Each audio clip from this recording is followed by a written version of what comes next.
Веде градоначалникот на општина Кочани Венко Крстевски со писмено барање побара од училишниот одбор да спроведе постапка за разрешување на директорот на основното училиште Никола Карев во Кочани. Барањето се заснова на несовесно работење во службата и направени повреди на закони и други акти утврдени со внатрешна ревизија, велат од општина Кочани. Со цел да се прекинат натамошните штети во училиштето, Крстевски бара од училишниот одбор да донесе решение за разрешување на директорот и да назначи нов директор.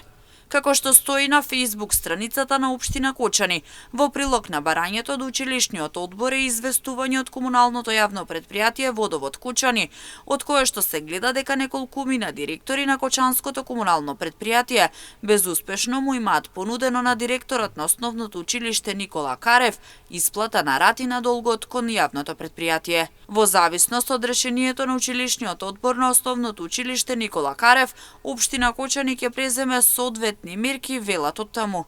Инаку во претходниот период се направи вонреден надзор врз работењето на училиштето по барање на веде градоначалникот, на што реакција имаше и од директорот Александар Андов, кој потенцираше дека работат одговорно и совесно.